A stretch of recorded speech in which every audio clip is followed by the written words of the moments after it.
Hey guys, welcome to the Culture and People Cast. Today we have Tim McMurtry. Tim, in a few sentences, would you tell us who you are and what you do? Tim McMurtry, in a few sentences, is the greatest guy in the world. Thank you very much. Next question, please. I would describe myself as a passionate guy who really wants to help individuals be the best that they can be. I think my past experience and work life and just drive is kind of naturally geared in that direction. So I would say that is who Tim McMurtry is in a nutshell. Right. It's hard to boil that down into a few sentences because you and I spent some time together before talking about how we have our hands in a lot of things, right? We can Mhm. have a passion patchwork where we can say yes to a lot of different things. But tell me, you influence people and culture in the workspace. So what Mhm. is your favorite thing about that type of work? The favorite thing is to be able to engage people, particularly in the workplace, in a way to let them know that they can have their full person show up in a place. Sometimes in the workplace proper, there is Mm, a certain kind of robotic kind of, humanless atmosphere. You're a widget counter, you're a widget doer, just do your job and hush. But no, you want to be able to engage people on the human level because even though we're in this technologically advanced world, you cannot diminish the humanity, the human part there. I think the word now is emotional intelligence. So, this whole thing about engaging people, letting people know that you can be a real person and yeah. still be productive in a work environment, regardless of what that work environment might be. Agreed. And I'm hoping that 2020 or the pandemic has at least increased that humanity. We got to hold on to that, right? For Moving into sure. this. Because one of the things I'm hearing, Tim, from a lot of leaders is it's tough to engage my talent right now. What are your thoughts on that?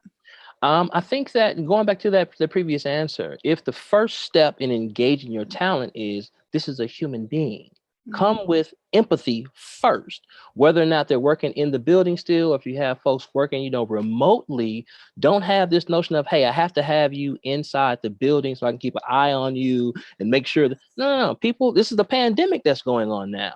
And those that have, let's say, young children, they have to do schoolwork, they have to still maintain their parental responsibilities and duties, a lot going on, and they're trying to avoid getting the coronavirus. So there's a lot going on. And I think that when you have unusual circumstances, you can accommodate unusual circumstances by doing things different than normal. The mm, pandemic has shown us that there are certain things that are quote unquote essential, other things aren't. With all of the cancellations and different things like that that have gone on of, just great cultural events, communal gatherings, concerts, etc. Stuff that we might have thought, hey, I can't live without going to this event every summer or whatever. Guess what? Yes, you can. You just did it. So what yes. that shows is there is a capacity that we Sure. have to make adjustments. And as it relates to people and their work staff, their personnel, approach it with empathy first. Give a couple calls that aren't work related, but just, hey, how are you doing? How is your mental health? How is everything coming along? Those kinds of things, inquiries go a long way because they show your staff and your team that you care about them as a person first, more Mm, so than just a widget counter. And most people don't necessarily care how much you know till they know how much you care. So mm. start and lead with empathy, and you will be able to get and penetrate into any area of the life of your worker or staff that you will need to, starting with empathy first, because they are humans dealing with real stuff. Yeah. Address that first, Yes. then get into all the workplace needs that you may have. Yeah, I just posted today about being careful as we're increasing our empathy at work, right? We're practicing that because let's be honest, that's new for a lot of people. For Okay. sure. So leader to employee, peer to peer, whatever, it's new. We sort of did this like, oh, I'm not going to, she seems upset, but I'm not going to say anything. So now that we're saying something, I think we have to take it a step further, be educated on our word choice. So instead of saying, oh, Anna, you seem depressed. Right? Mhm, Why don't you ask me how my spirit's doing today? Right? Why don't you inquire deeper and don't put labels on it? So, what mhm, advice, Tim? This is where I really want to get because I think that last tip, amazing for leaders, right? Show mhm, that empathy, pull in your people. What can we do peer to peer? If you're in a workforce and you're remote right now or you're moving to a hybrid environment, who knows where people are going to go? what could peer-to-peer, because that sets the culture too, right? How we Mhm. treat each other every day. Yeah, yeah. I think that taking some of the edge off engagement, oftentimes it's not necessarily what you say, but how you say it that Mm, matters most. And mm, on the peer-to-peer piece, because as we engage one another in a certain type of atmosphere or vibe, that mm, will trickle down and traverse, kind of throughout, cascade throughout the rest of the organization. There mm, was a thing that I put out on a post, a couple of days ago, talking about either in peer-to-peer or leader to direct report relationship. You have to be both the thermometer and the thermostat. mm. Thermometer in the fact that you have to kind of read the vibe, read the temperature, kind of see how people are feeling. And again, come with empathy based on what you're taking in. And in other respects, you become the thermostat where you set the vibe, you set the atmosphere. You are the one that can be the light to the world, so to speak, in any setting you come to. The one thing that the pandemic has shown is that, hey, we're going to level the playing field. We are all human beings first. Nobody is immune, and the rules apply for everybody. If there's a mask mandate, guess what? The boss got to wear the mask. The coworker got to wear the mask. You got to wear the Yeah. mask. You know what I'm Yeah. saying? And so Yes. as we approach each other in that way of, hey, I know this is kind of an uncomfortable situation, or this is kind of weird for all of us. This is kind of teetering on bizarre in some instances.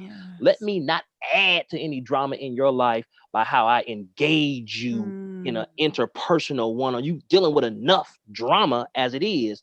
I'm mm, not trying to bring any more to that. The least mm. I can do is engage you in a way that is deliberately cordial, deliberately respectful, Yeah. deliberately inviting, Mm. because we're in a situation where we have all kind of headlines and news about other challenges that are there. This ought not be one of Yes. Ooh, you could tell I was feeling that. I don't think I've heard that thermometer thermostat. And I them. feel like I should have. I'm like, Right. how has nobody told me that example yet? I love it. Okay, so one more quick question. Let's do a shout out. Who else is doing good work in the ring around people and culture that we can like say shout out to, or even as a potential guest?